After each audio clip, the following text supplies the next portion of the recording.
Hello and welcome to episode 145 of the Ego Chall Podcast. My name is Preston Byers, and as always, I'm joined by my co-host Justin Binkowski. And on today's episode, we are talking about qualifying matches for the first time in about a year and a half. It feels like we have some qualifying matches to talk about in the Call of Duty League. We also have some stuff that we didn't necessarily talk about in the last podcast. Some of the news and notes that happened over maybe the last week or two that we just couldn't fit into that monster of an episode. But we'll get to it in this episode. But before we get to any of that, how are you doing, Bink? Yeah, doing all right. Um, like you said, we got the qualifiers coming back up, so um, we do have some decent stuff to talk about. It shouldn't be as long of an episode and as action packed as last time around, but should be a good one nonetheless. Yeah, so something we didn't talk about on the last episode that actually happened before Sunday was the news that Major 2, which is being hosted by Optic Texas down in Texas, will not feature a Challengers Open bracket. So for some of the other majors, and historically, these these CDL events have been accompanied by the Challengers events, which have 60, 80, 100 teams in them, and that actually gives those Challengers players something to look forward to other than the elites and some of the cups that they play online. Um, I guess, what are your thoughts and reaction to this particular major 2, which would be, I think, like the end of March, if I'm not mistaken. Um, this one will, as far as we know at this point, will not have a Challengers event. Yeah, and to be clear too, based on what we know, seems like it's on the league almost. I mean, you can't put it entirely on the league, I guess, but based on this, this is news came from a clip on January 8th of Hex in Zuma's stream, and Hex says the CDL is not interested in giving us a subsidy to host a Challengers event, so we're not hosting Challengers at our event. So you can look at that in multiple ways, right? You can say like, yeah, the league isn't, you know, giving Optic financial assistance to host an event, but obviously if Optic wanted to host the Challengers section of the event out of its own dime, then they could do that, but at the same time they don't want to do that, and you can't really blame them, right? Especially if we know historically how much these events cost to run and everything like that. So whichever way you want to look at it in terms of this not happening, it's just the cut and dry version of it is that there at this point it seems like there won't be a Challengers event, and I think that this is just like I don't want to say it's the final nail in the coffin, but it's certainly another nail in a coffin that is slowly building in the Challenger scene. Mm-hmm. Um, Especially just the way champs happened last year as that Optic event, and that had its own drama with people saying like home field advantage for champs and yada yada, all that stuff. But just regardless of all that, just the reception around that event and how much people seem to enjoy it and how well uh, it seemed to go and all that stuff, like it seemed like that was like a good building block for the league in terms of seeing like, wow, this is what we can have for our events. Like almost like, I don't want to say like it puts it on a pedestal, but it's like, that's just sort of like what the league could look at that and be like, an Optic run champs went really well. What can we do to elevate future Optic events? And obviously I actually, was there Challengers in some capacity at champs last year? Well, I mean, there was a Challengers champs, but I don't think it was there. Um, Um, I actually can't remember off the top of my head. Yeah, I can't remember either. But regardless, let's just pretend there wasn't, because I really don't remember. I feel like that's something like, okay, if Optics hosting an event that's not champs this year, this is speaking from a league perspective right now, you could sit back and be like, okay, Optic hosts this banger event for champs. What can we do to take that to the next level? Oh, we can get even more people involved if we host if we help Optic host a Challengers event. And it is weird to sit here and talk about all these semantics and stuff. We don't know the numbers involved and how much it costs to run these events, how much it costs to run a pro event plus challengers event versus just running a pro event. Um, we can assume it is a lot of money, and you know that's gotta be part of the reason. Like obviously, um, if it made financial sense for Optic to be able to do a challengers event on its own, even I mean based on what we know of Hex and some of his, just his standing in the community, like even if it was going to be at a slight loss to him, it feels like it would be something he would make happen if he wanted to make it happen. Um, but at the end of the day, it just at this point it sounds like that you can't blame him at the same time for wanting to get help from the league if they want to make it happen. If the league isn't willing to help make it happen, why would Hex go out of his way to try and do that when Optic doesn't have a challengers team? Probably a different story if Scump wanted to have a challengers team like we've talked about before, and the Optic Dynasty was competing in challengers. I'm pretty sure Hex would push a little bit more to host a challengers event, but end of the day, we don't know all the details around what's going on with all those talks behind closed doors and all that. All we know right now is at this point that clip was from January 8th. As of January 8th, it doesn't seem like there's going to be a challengers event at Major 2, which means there's even fewer challengers events than there already were. And I don't even know how many there were going into this point, but we know there weren't a ton. So that, like I said, it's just another, it's another nail in the coffin, not the final one, but it's certainly got to be discouraging for some of these challengers players who are just putting so much time into trying to get their shot again, and just going to make it that much harder for them. Yeah, and I mean, if you look at the calendar, and I want to apologize to anybody listening, I am getting sick. I'm not fully sick, so if we have a Sunday episode, I might sound like on my desk door or something, but yeah, challengers. So we're having 4 majors this season, and then champs in the CDL. So challengers never has more events than that. So at most, we would have had 5 events, 4 challengers opens, and then the final challenger finals, which I think are top 16 invitational. So at most, we would have had 5. Now at most, we have 4. That's not a guarantee whatsoever that we get 4 in total. And you said that it's kind of another nail in the coffin. I mean, there's got to be 1,000 nails in that coffin right now. Like, this is, we even talked about it when we did our wish list or the New Year's resolutions. There's just no support for challengers, and there doesn't seem to be a plan for challengers whatsoever.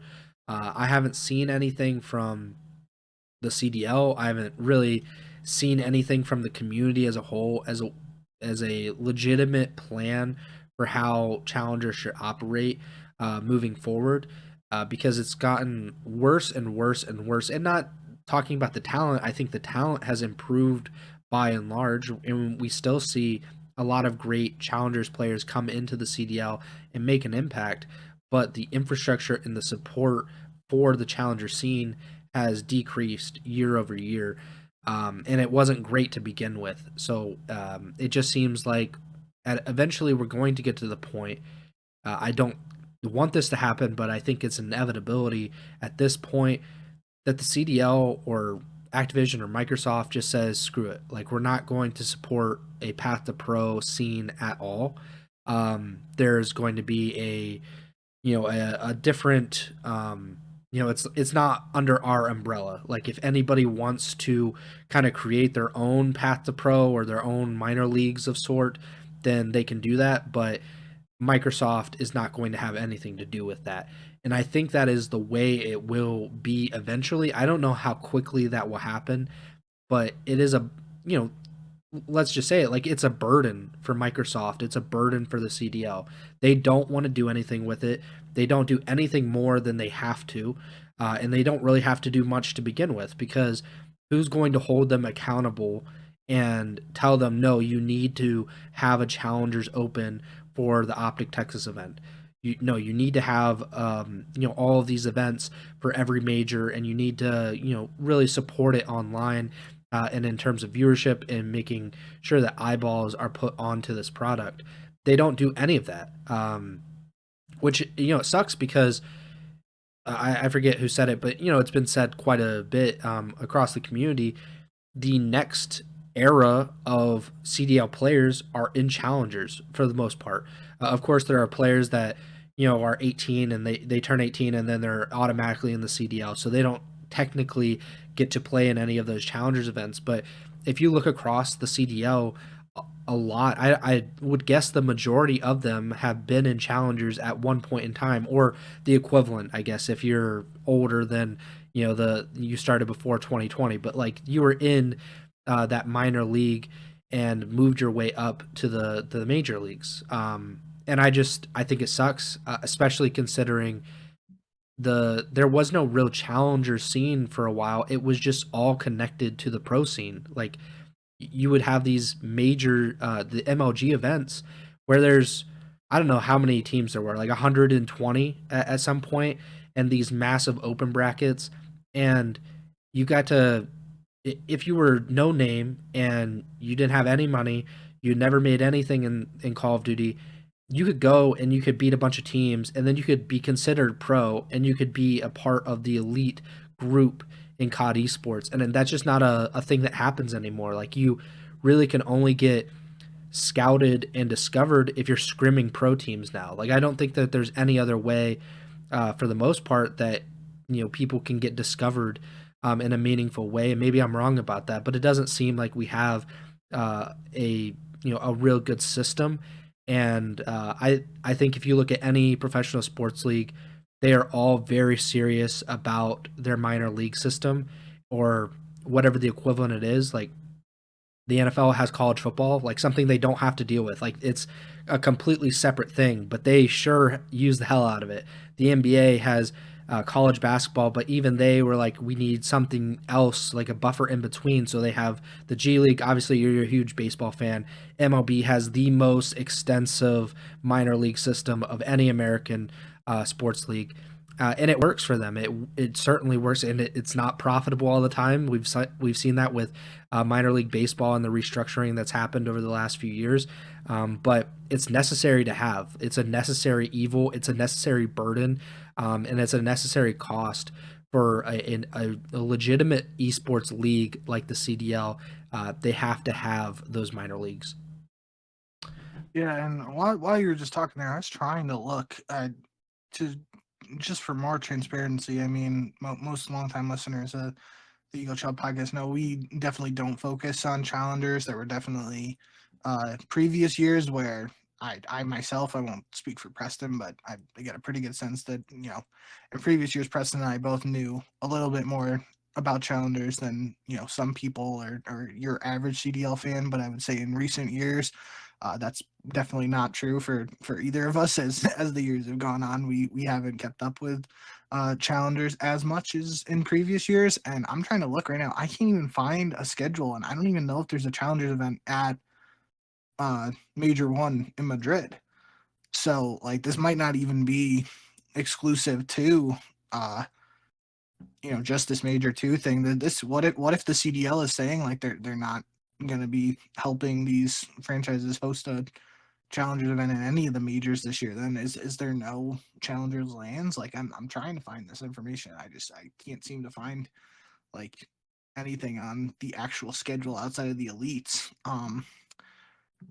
So yeah, I'm not entirely sure. But while you were also talking there about you kind of, it's not necessarily directly on topic with what we were talking about, but you kind of mentioned like the former system and people getting their chance through like open bracket and all that stuff. And that reminded me of something Hastro tweeted on January 11th. Obviously, Hastro hasn't been involved as much from the esports perspective in recent years as he was previously, but he's the former owner / CEO of Team Envious. I believe that was his title.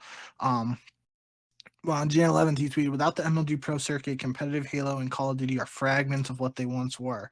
What's the solution? It's definitely not league reserved for a few teams, but probably the open ecosystem that once flourished and gave every team, pro or AM, a chance to shine." And I really think that's just we've talked about the quote unquote good old days or the glory days, however you want to phrase it, of those MLG events where you have your 16 team pool play, 4 pools of 4, and then one team gets seeded in from the open bracket where it's just a pit of 100 plus teams competing for 4 spots for just the chance to play against these pro teams. And in some cases, the team would go into a pool and it would be the pool of death and they would go 0-4 and just get smoked. But they at least had a chance to, play against some of the pros and get better. Well, then there are those few chances where some of these teams get brought up into pool play and they're able to beat some of these other pro teams and cause some drama and make some stuff happen. So um, I don't know what the answer is. We talked about that on our wish list episode, like a possible expansion helping us get back to like a 16 team league that would have 4 pools of 4 or something similar to those MLG events. And then maybe if expansion helps lead into a system where we get more of those pro-ams, which is something else we talked about, yada yada. So it's kind of talking in circles here, but that just your spiel reminded me of that Hastro tweet, so I wanted to read that off. And I don't know what the perfect system is. I don't think anyone has the perfect system, but I think esports, more so than traditional sports in America, should look to like European soccer as kind of a model they can base some of the operations on. I know you're not a huge soccer fan, and neither am I. But like, look at English soccer, for example. They have the Premier League, which, if I'm not mistaken, is like the top 20 teams in England. And I think the bottom 2 teams, I could be wrong. So if you're English or a big Premier League fan, please don't come at my neck too hard. But as far as I know, it's 20 teams. They're considered the top flight, the top league in England, and one of the most popular leagues in the world. But they have 20 teams, and then I think the bottom 2 teams from the season get relegated to the second league, and then the top 2 teams from the second league will get promoted for the next season. And I think that is a good system for the CDL to kind of base their motto on. I don't know what the number is. If they want to keep it at 12, that's fine. I think that's a little restrictive because the talent has gotten greater. I think 16 is probably the sweet spot because that's traditionally what Call of Duty has done. 16 teams is kind of, and it fits into a bracket perfectly. You can split it into 4 groups of 4. So it's just a nice round number for everybody to attach themselves to. But I think promotion and relegation has to be coming back, and especially if you're not going to have these expansion fees, which you can't really do promotion and relegation to the same level if you're having expansion fees, especially the ones that were so restrictive of like 25, 30, 35 million dollars that obviously didn't end up happening. But that can't really be a thing in the promotion and relegation, but it would certainly liven up at least the top part of challengers and get some of these organizations that aren't currently involved and don't see a reason to get involved in challengers. What point is it for, let's just, for example, say Team Liquid? Why would they ever get involved in challengers? What is the point? What's the payoff for a team like that to say, I'm going to give these guys a chance to represent our organization? What is the end goal? That they win challengers events? Like, nobody really pays attention to those events, and you're never going to make your money back. And not saying that CDL teams necessarily make their money back, but at least if you're in the CDL, there are sponsors, there are whatever live streaming rights that they get. There's something, there's the attention, there's at least the prestige of being in that top level. Challenges has none of that, and there's no reason for these organizations to get involved, and they don't get involved. So there has to be some kind of connection between challengers and the CDL, or just completely blow it all up and just go back to the system that we were already with previously before the CDL, which the CWL wasn't the best format either. So there's always room for improvement, but it certainly needs to be improved at some point, and hopefully some point in the future, near future. Next up, we should talk about YoDa is his name. So iLLeY, I don't know if this was just on a whim, if this was something that he had really been considering, thinking long and hard about. but he tweeted a few days ago that he was changing his name from iLLeY to YoDa. And he followed this up by changing his Twitter handle to YoDa King with, I think, 2 underscores. He also changed his Twitch account to YoDa King. Um, it sucks. You know, all respect to iLLeY, the Pope, but yeah, it stinks. It's bad. This is also not a new thing, and I don't know what the hell is going on, but you know, we saw this with Crimsix when the CDL started. He thought it was a good idea to go to C6. You know, he's only the best Call of Duty player of all time, and he thought a good rebrand right when we were going to the CDL would be a good idea. Kenny also tried the same thing. He went by Quavo for a little bit. I don't think any of these have worked. I think the most successful rebrand, maybe I'm missing a few, but is probably Crowder. He was Replays originally, and he went by Crowder. I still call him Replays on accident a few times, but yeah. but by and large, people know him by Crowder now. I can't think of any others that have worked out. This certainly won't work out, and people have let YoDa hear it, I guess. Your thoughts? Are you in love with YoDa King? No, not really. I'm trying to think of some other rebrands before we get to it. The one that's sticking out, and obviously it's not along the same lines, but obviously Simp was previously Simp the sick joke or whatever, and it was like simply a sick joke, and that's when it shortened to Simp, and that was before Simp had another meaning. So that was kind of an unfortunate shortening, if you want to classify it as that. But what's his the other one that for a long time Call of Duty fans is obviously Parasite, previously went by Caramel. Yeah, that's before my time. And then Ricky, what was Ricky's? Discoverable, I think, was Ricky's. So there have been some other ones, and I definitely am one fan of Ricky going by Ricky. Especially because when you say Ricky in a Killa voice, or just think about Killa saying Ricky's name, it's it's kind of funny. But back on topic here with iLLeY. I think there's a couple ways to look at this. I think from a less serious perspective, I'm definitely more of a fan of iLLeY. I think, you know, YoDa King or YoDa is kind of funny, and we were talking with head Ego Chall correspondent Tremor. At least I was earlier, and he was like, I think he's just bored and he's doing this. So we don't know how serious it is, and obviously he ended up tweeting too, like, this tweet gets 20,000 likes. I'll go back to iLLeY, and as of us recording, I think it's at 21,000 likes. So just recently hit it.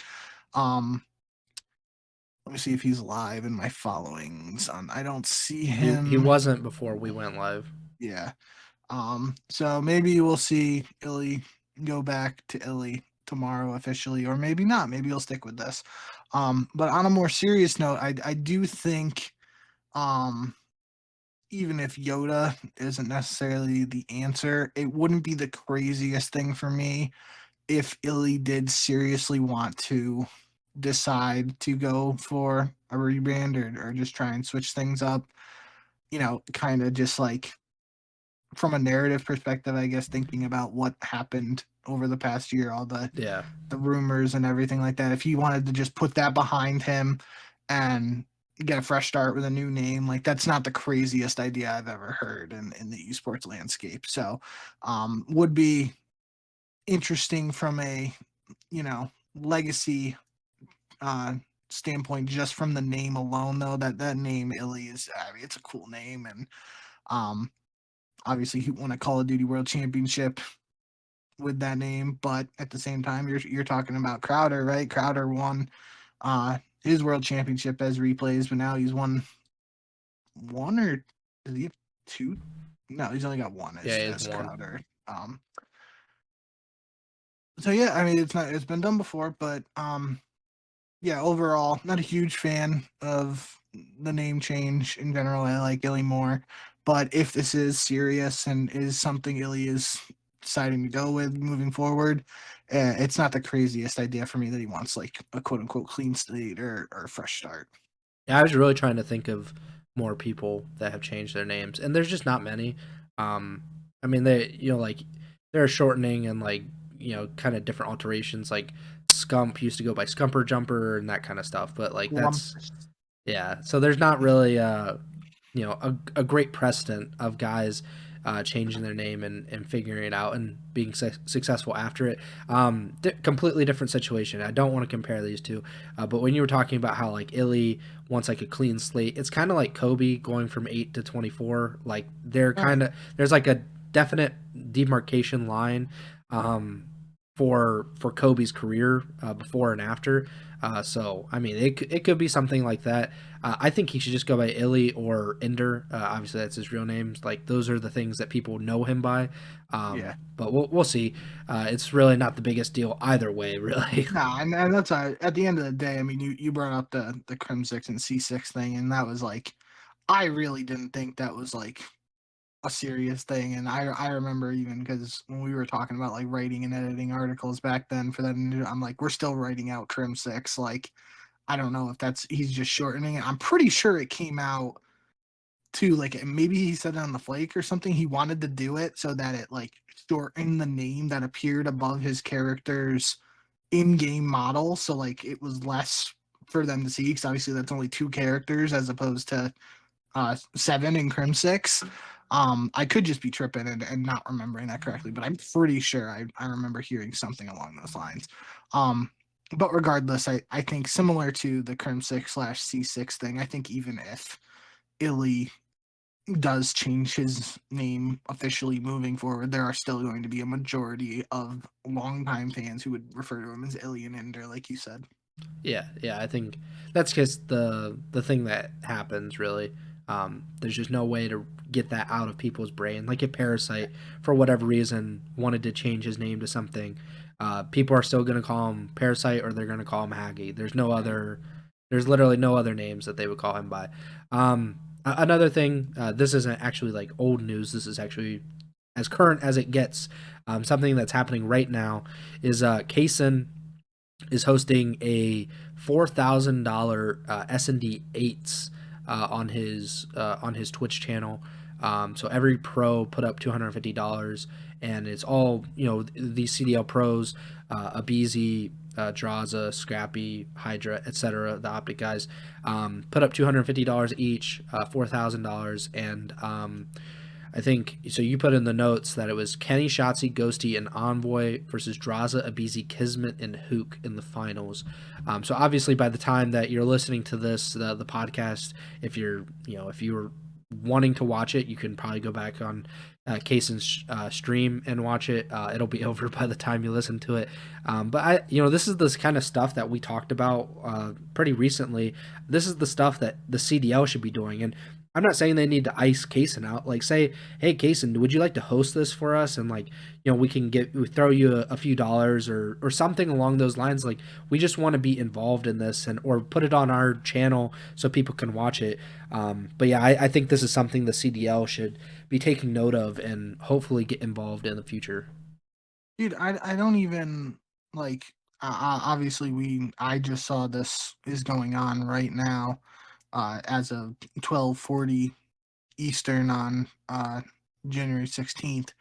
Um, so I don't really know like too much about what's going on with this, but like I don't even know what Kaysan's actual role in this is outside of just like potentially streaming it if like the players are the ones throwing out the money. Like it has nothing to do with like the CDL saying, "Hey, Kaysan, you want to host this?" Like, host what? If the pros are just playing with their own eights money, and it's not like he's like matching the money or something, as far Yeah, as I know. So, I don't even know. Like, there may it seems like maybe all the pros sent him the money, and he's just holding maybe. on to it to give. I don't know. I think maybe he Um, just said like, "Do you guys want to do this?" And they were yeah, like, that's what "Sure, I'm saying. that's So, fine." like, end of the day, like there's nothing stopping the pros really from doing this, as far as we're aware, and there have been um those talks at least earlier in the CDL era of like the the less involvement of money eights, and there was the whole phase where players were saying like, "Oh, we'll play for 50 handshakes or 50 fist bumps or whatever it was." Um, If now we got pros throwing $250 and it's publicly stated that that's what's going on, like that, I don't see any reason why this sort of stuff. I mean, you could even do it for less than $250 a night and just have something like this happen regularly or semi-regularly or like maybe twice a week. I don't know. Was definitely an encouraging sign, I would say, especially like you said, it's something we talked about, just more content, more stuff to get out there, especially in the wake of potentially some teams not wanting stream. Wow, I can't talk. Scrim streamed and all that stuff. Like this could be a potential answer. So we'll have to see if we see more of this going forward or not. Yeah, and Kaysan put in a follow-up tweet. He said, so he tweeted out his stream link. So I'm, assuming he's like in Codcaster or whatever. And then he said, also everyone should be streaming their own POVs. So like, Nice. this gives everyone an opportunity to make content and be a part of something, kind of a community event. And like you said, like the CDL, if they were to get involved, can just say like, we're going to do this on Tuesdays and Wednesdays. Like we're going to give you a Monday off because it's the beginning of the week after the matches. Everybody can kind of like get away from it for a little bit. And then, we're going to start these S&D 8s at like 8 p.m., 9 p.m., 10 p.m. after these teams are done scrimming, because they usually scrim during the day or, in the afternoon. And, we're just going to do something fun for the community. Sometimes we're going to do S&D 8s. Sometimes we're just going to do hardpoint 8s, so on and so forth. It's something.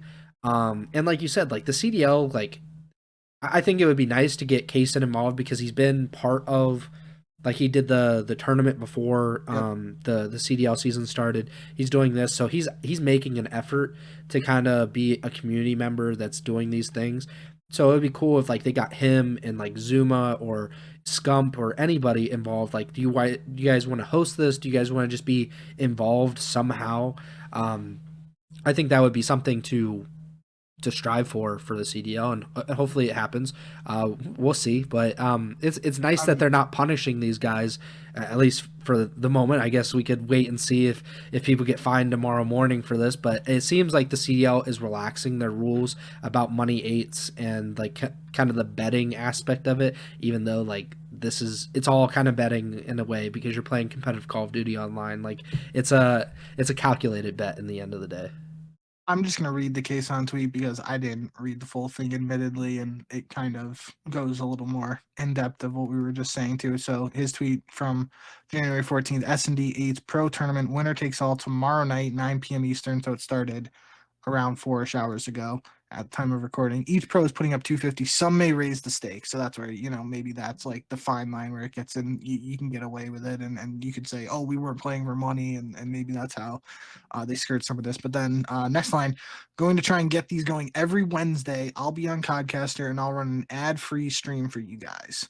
So Good guy. if this is going on every Wednesday, I think that's just a massive W, and that's definitely something I will be tuning in for too going forward. And we might have to um do the podcast around it a little bit because Yeah. if that's going on, it might be fun for us to watch, and we could even talk about some of the stuff going on in that and whatnot. But um end of the day, yeah, I think this is it's really good to hear this is potentially going to be a thing going forward. For sure. And obviously like uh, it should be noted, like the people that really try to help out the community, those people should be applauded and praised as much as possible. Because especially like we come off the heels of like this era of Call of Duty esports and esports in general, where we had people flooding in to like try to make as much money as possible, and then they left like because they got bored or they didn't, they thought this would be like a get rich quick scheme or something, and they left, and like we're still left with the pretty much the same people that we started with. So someone like Kaysen, who's making an effort to try to host these community events, that's awesome. I hope to see more of them, and like you said, if it's every Wednesday, we should be seeing more of them. Let's talk about these matches going into this weekend. We haven't had qualifying matches in over a month, if I'm not mistaken, or right around a month. But Friday, January 17th, we're going to have 3 qualifying matches. Saturday, we're going to have 3. And Sunday, we're going to have 3. On Friday, January 17th, we start off with Cloud9 New York versus the Los Angeles Gorillas Mate. LAG obviously has not won a match so far this season. They even lost in the first round of the minor last weekend. So I'm going to go with C9, although I do think LAG is still better than the 0-6 record, or no, yeah, it's something like that, 0-5, I believe. I think they're better than that, but they kind of have to prove it at some point, so I'm going to go with C9. Yeah, I'm going with C9 too, and I think, is still worth mentioning the asterisks around the C9 online matches and potential server issues and whatnot. But just based on what we've seen so far, you expect C9 to show up and take care of business here if it's a good connection day or good server ping for them. Um, but yeah, I think there's still this Gentlemates team has too much potential and too much talent to stay winless for long. So I wouldn't be surprised if they were able to sneakily grab a win here. But I still think Cloud9 takes this one. I don't think we really need to talk much about this. Optic versus Vegas. This is a rematch of the first round minor match. I know we were talking about like the hard point. I don't know. Xnid maybe gonna reset his record. All I'm saying, X did drop 60 this week. It could be the time, but no, yeah. In all seriousness, I expect Optic to win this. Once again, we just saw them 3-0 this matchup, and that was in a match coming off of a break where Optic literally still won with a guy dropping 52 kills. So I will expect Xnin to not drop 52 kills map one and probably drop a more reasonable number and probably a less close score in the map one. But who knows? I wouldn't be surprised though if Optic didn't play Vault Hardpoint again, just to avoid that possible scenario of Xnid just popping off and actually getting the win this time. Yeah, maybe he'll drop 48 this time, and they'll lose by, I don't know, 15. Minnesota versus Toronto on the final, in the final match of Friday. Another rematch from the minor. We saw this in the second round. Minnesota pulled off the upset. I'm still going to go with Toronto. That was a very close series, if I'm not mistaken. And I, believe that Ultra in general are the more talented, further along team as well with Minnesota. So I'm going to go with the Ultra. Yes, I put in the chat. I think this is going to be the best matchup on Friday. I'm really looking forward to this one, and those who listened to the last episode or the minor recap. Um, I still obviously massive credit to Minnesota for pulling off 2 reverse sweeps in the minor and pushing into that top 4 for that event. But I do think there's just, because of that reset in map 4 and then the delay ahead of map 5, I don't want to say there's an asterisk on the win, but there's something in the back of my head saying like maybe if that doesn't happen, Toronto just wins this series, and that's why I'm really looking forward to this rematch. I think it's really cool, just the way it works out that we get this rematch so close to when it last happened. I think Toronto's going to be having that same mindset too, like we got to come out and just beat these guys because we think we should have beat them last time, and obviously I don't know if that's actually their mindset, but that's what I would be thinking if I was on Toronto's side after playing them and being up 2-0. They had Toronto was undefeated in S&D before the Game 5 loss to Minnesota, so they're going to be looking to get back on track in S&D and show that they're a really strong S&D team.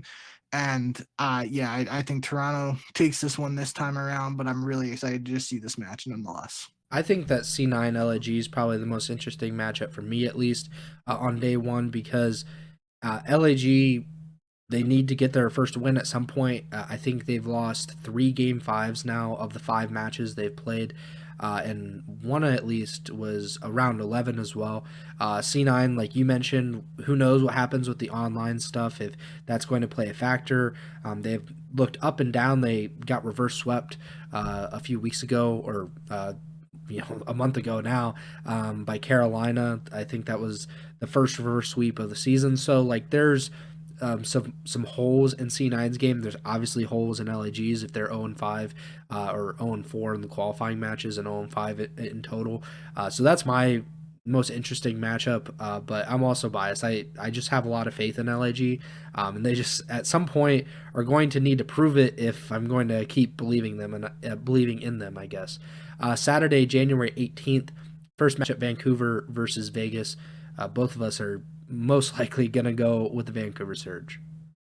Yeah, I'm gonna go with Vancouver, but I mean, this is definitely just like, ooh, I feel like we still need to see more from Vancouver. At least I feel that way. Both Vancouver and Vegas were the only team to not win a map in the minor. Um, so we haven't seen much from Vancouver recently, and just overall, it feels like it's been like, I don't know. I feel like I just haven't seen a ton out of Vancouver in general in terms of actual quantity of matches or maps played. So still looking to see more from them. I think this is a match that they should be looking at on paper as one they have to win and one they should win.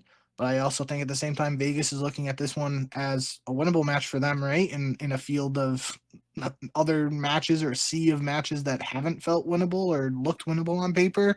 This should be one that Vegas is like, hey, we got a shot. I mean, Exnid comes out dropping a 50 bomb against Vancouver. I think they got a stronger likelihood of beating Vancouver than Optic there, right? So will be interesting to see how this shakes out, but I will go with Vancouver for pick 'em. Depending, this is kind of based on opinion, but this could be the easiest match that they've had so far this season. Talking about Vegas, they played Carolina in their first matchup. Obviously, Carolina has proven to be very, very good, and then they played Miami, and so that's the only comparable match I think at this point. Sure. But they lost 3-0 to Miami, and then they played Toronto, Atlanta, and Optic. That's been their 5 matches so far this season. I would say that 4 of those 5 have proven to be among the top 5 teams in the league, which is pretty incredible how that worked out for Vegas, and not in a good way. But they're going to have to win. I think they're going to win at some point. This would be a good spot to do it. This definitely seems like the most plausible place for them to win their first match to this point in the season. Next up, we got Miami versus Cloud9. I'm going to go with C9, but I'm very interested in this matchup. I think that Heretics are they're decent, and I think they could give Cloud9 a pretty hard challenge. Who are you going with? I'm gonna go with Cloud9 too, but most notably, we mentioned it for C9's first match. As far as I'm aware, Miami is actually playing out of Florida. At least I'm pretty sure I they think so, did yeah. last year. And they definitely did when they were Mutineers. I actually don't remember last year if they did or didn't play out of Miami, but I think they did. So regardless, if that is the case, that is LA versus Florida, literally across the country. So could be some server issues there. But I will still go with C9 here. I think they're the better team if everything is even footing. But we could see a Super Saiyan Real performance that carries Miami to a much needed win. I'm gonna go with C9 regardless. And then next matchup we have Boston versus Carolina, which is Banger. honestly like you don't really know what to expect with Boston.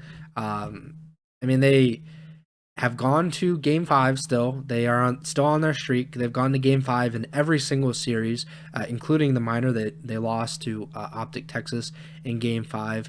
I mean, I'm going to go with Boston just as I think that Carolina should win. They are the more talented team. They've shown at the higher level. They obviously beat Optic, who beat Boston.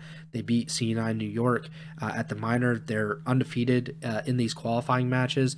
But Boston is kind of feisty. They're always an underdog, it feels like, and they've been able to pull off a few of these upsets so far. So I'm gonna go with the Breach.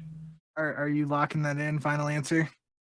Sure, I don't know if there's something I'm missing or not. I think you are forgetting the major elephant in the room here. Oh That yeah. this is the slasher revenge game against Snoopy. So Well, the way I look one at it is this is the Snoopy revenge game against Slasher for the slander he had to. I think it might be libel. I'm not sure. I forget.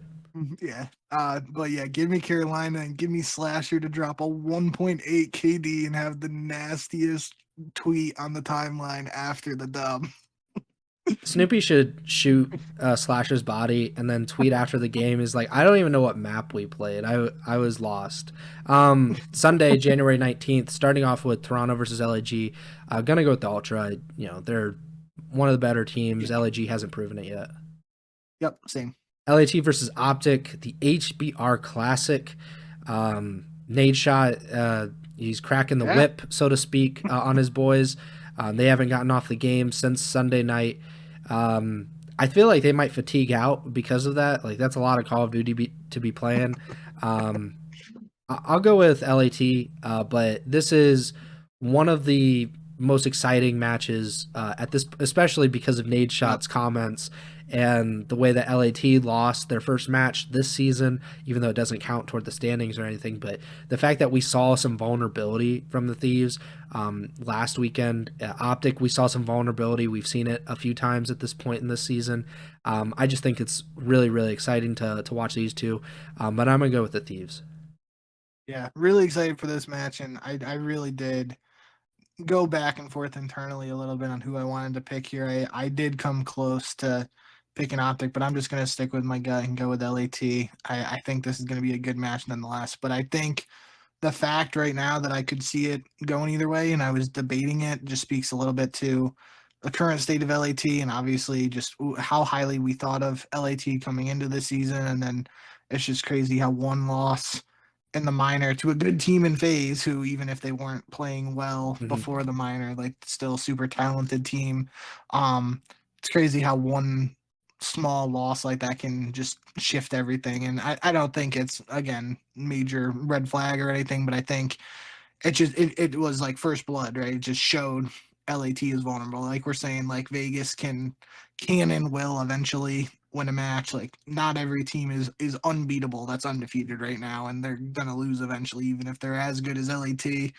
Um, so yeah, I think I'm gonna go with LAT here. I'm really excited for first HBR Classic of the 2025 season, and yeah, I really hope it is a banger. But I do think in general, like that this is a good time for Optic to catch LAT, right? Like they're not getting them at a time where they're on a roll and the opening qualifiers. It's after a break where we're hearing there might be stuff going on, like with kicking the rust off in scrims after some visa stuff with Hydra and all that, yada yada. Um, so we'll be interesting to see how serious some of the players. Obviously, we said when we were talking about the Kaysan eights thing, like these guys are playing in that, and they're obviously putting in the work now. So will be interesting to see what form LAT shows up in. But I'm excited to see this match, regardless of who ends up taking it. At the end of the day, should be a good one. Probably goes game 5. To your point about somebody's got to lose at some point, or like a team like LAT, for example, has to lose at some point. The match they lost doesn't even count toward their work Yeah. toward their record, so they're technically still 4-0 this season. And I looked it up because the most dominant team in a regular season that I can remember in the CDL era was 2021 Atlanta FaZe, and they went 34-7 in the regular season. And they were running through teams like left and right, and they still lost 7 matches. So I don't think it's anything big that LAT lost. I made fun of it last weekend when we were talking about Nate Shot's reaction to the loss. I think it's pretty ridiculous, but I'm sure they are pretty motivated to come into this week and to try to get the win. Especially against Optic, there's always a rivalry there, and sometimes it's been more friendly than kind of hostile, but Scrappy kind of makes everything hostile, so I think this might be a real rivalry again. So I'm gonna go. Yeah, we're gonna go with LAT, and it's gonna be pretty interesting, regardless. And the final matchup, and it makes me question because we went through this stretch last season, if you remember, where the last match of the week was always one match that didn't really make sense why it was the last one. And then they ended up being the most exciting, most ridiculous matches you've ever seen in your entire life. This is kind of that match, Atlanta versus Minnesota. You would think of all matches, LAT and Optic would go on last, but here we are with FaZe and Rocker. I'm expecting a banger just because that's kind of how things go sometimes in the CDL. But I'm going to go with the Atlanta FaZe. They are, we saw a glimpse of hope, so to speak, last season or last week at the minor. I have to think that they're going to be able to keep the ball rolling a little bit. Maybe they'll surprise us. Maybe they'll suck again in the qualifiers, and it'll just turn into something we have to talk about. Whether they're only good in the tournament setting and not very good in the online qualifiers. But yeah, I'm going to go with FaZe. Well, it's also we just saw this match in the top 4 too for the minor, and Atlanta won that 3-2. Really close series. Literally, you can argue the least close map was the Yeah. game 5, and that's a 6-2. Both hard points were within 40-ish points. The control went to a round 5, and the first S&D was a 6-4, so it was a really close series. It's one I could see, Minnesota catches FaZe sleeping, kind of like you said, or FaZe comes in a little slow. Could see that Minnesota shows up. They could catch a dub here, but I think I'm going to go with Atlanta too. I just feel like going back to that qualifiers where it's awesome. Atlanta won the minor, got those points for later in the season, but their eyes have to be set on trying to get into winners bracket for major one, because they just you don't want to start in losers bracket for major one. That's just not how you want to get the season started. So this is almost a must-win match as far as early in the season qualifiers go. So give me Atlanta here. Yeah, Minnesota also, I think they would have lost 3 consecutive qualifier matches if I'm not mistaken, because I think they won the first 2 and then they lost their last 2 before the break. Obviously, the minor didn't count toward that record, so they are also in danger if they lose this match of starting in the losers bracket if that trend continues, which would really suck for them, because they're a team that needs more matches in general together, and even one more match in the major could make a pretty big difference, in my opinion. I also should mention that we didn't bring up with LAT and Optic, but the whole scrim controversy stuff with Shotzi and them was, I think, based on the LAT. So I don't know. It just there's always rivalries in the CDL, and it's better when it's the big teams too. We got a few rivalries, if we're being honest, this week, like LAT Optic. You talked about the Slasher Snoopy stuff in Boston, Carolina. I'm so excited for that. So Vegas versus Optic, obviously Xned really holding a grudge from this past weekend. I would also hold a grudge against Optic for dropping, what'd you say, 52 for the loss. That would piss me off. So maybe he's gunning for them this time. You put in the chat the qualifier standings to this point in the season. So just a refresher, we've kind of mentioned it, but it's good to just run through it real quick. So at the top of the standings, there's a 3-way tie for first place. All teams are 4-0. Carolina Royal Ravens, LA Thieves, and Toronto Ultra. Then Boston and Optic are tied for 4th at 3-1. Boston would hold the tiebreaker in that scenario because they won the first matchup against Optic. Then Minnesota is in 6th. Then there's Miami, Vancouver, Cloud9 New York, and Atlanta FaZe in a 4-way tie for 7th place. So based on the tiebreakers, I'm not sure if the CDL has updated, like if the way that the CDL formats is, I'm not sure if it's in order of like who would get in over who. But if it is, then Miami and Vancouver would get the last 2 spots in the winners bracket of the major, and then C9 and Atlanta FaZe would drop down to the losers bracket, and they would be joined by the 0-4 LAG and Vegas Falcons. So I think everybody has a chance, notwithstanding Vegas, but everybody else has a chance to get into the winners bracket at this point. Even LAG, if they were to win their remaining matches, I still think they'd probably be able to get into the top 8. That's, we'll see how it works out. But I think it's pretty fun at this point. We get to see, and especially if you're going to fly across the Atlantic Ocean, I believe, you're going to fly across into Europe. You definitely don't want only one match in Spain. You certainly want to at least have a shot in the winners bracket. So it should be pretty exciting these next few weeks as we close in on Major 1. To remind you guys of our pick'em, so I had a pretty bad minor. Bink had, I think a pretty good minor, all things considered. 24-11 on the season. That's your record. I am 19-16, so 5 games back. Definitely not the start I had last season, but it's not how you it's not how you start, right? It's how you finish. Yep. We're scaling, as our beautiful merchant vessel would like to say. So that does it. We're about an hour in. Make sure to subscribe, follow the podcast feed wherever you're listening or watching on. Apple Podcasts, Spotify, Amazon Music, and we're also on YouTube. We've been uploading daily videos for the last month or so. So if so on Thursdays and Mondays, those are when the full podcast episodes come out. So that is the video for that day. And then the other 5 days are clips from the individual podcasts. So that's kind of how we've been doing things. I think Bink said that the Shotzi video that we did, so we talked about Shotzi and the scrims and stuff on the last episode, and he said that video did pretty well in particular. So I really appreciate you guys for giving that some love. I think we're up to 190 subscribers on YouTube. I would love to hit 200 subscribers before Major One or around that time.